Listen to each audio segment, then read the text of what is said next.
Today I'm going to give you one quick tip to prevent conflicts from escalating. But first, my name is Michelle Ferris. I'm a licensed marriage and family therapist and anger management specialist. And I help people learn how to trust themselves and create relationships that work. So in communication, what happens a lot is we end up misunderstanding each other. And the reason that happens is that what somebody else hears is often not what was actually said. And that's because everybody has their own filter or their own interpretation about how they hear somebody else's words. So for instance, if you come from a family with a lot of name calling, maybe you were called stupid a lot. And in conflict, you might assume somebody is calling you stupid when they actually aren't. But because that's a trigger, that may be part of where you go in conflict. And we all do this. We all do what's called making assumptions. We assume what the other person's intention is in the communication. And the problem is that we're almost always wrong.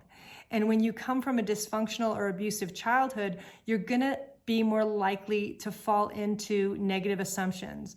Because if you grew up in a family where you weren't heard or your words weren't honored and respected, then you're gonna be more on guard in terms of communicating with other people. But everybody does this. Everybody tends to misinterpret what they hear on occasion because of our own life experiences. So that's why what I'm going to tell you to do is check out your assumptions. And this is really easy. It takes a minute, but it can really prevent a conflict from escalating. So how you would do this is if somebody is talking to you and saying something that you find really hurtful, feed it back to them and say, this is what I'm hearing. Are you saying that I'm stupid right now? And then the other person has a chance to say, no, that's not what I meant at all, and let them go again.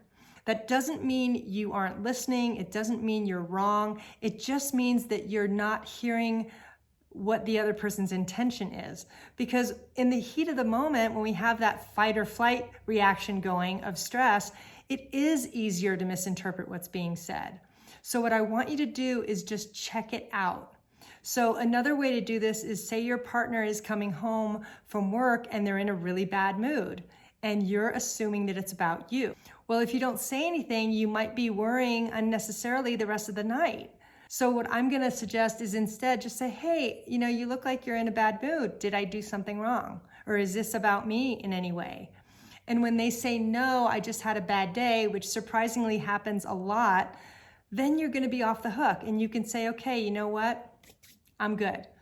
But if they do say, yeah, you know what, I'm really upset about what happened last night, then you can start to talk about it. Because checking out your assumptions is huge because it's going to prevent a lot of misunderstandings in relationship. And you're going to be able to catch the conflict from escalating. Because everybody makes assumptions in conflict. Because our emotions are going, we might be scared, we might assume a negative outcome, especially if you are in a relationship where there's repetitive fights over and over again, you're probably assuming the same result. But if you can check out that assumption and not assume that your partner is intentionally hurting you or your partner doesn't care about you, those are really big assumptions that get us into trouble. And while we can tell a story to prove to ourselves that that's right, it's really not helpful. And what I want you to do instead is just ask, because the biggest danger in communication is assuming that we know what our partner's thinking. I've done it myself, and every time I check out my assumption, I'm wrong.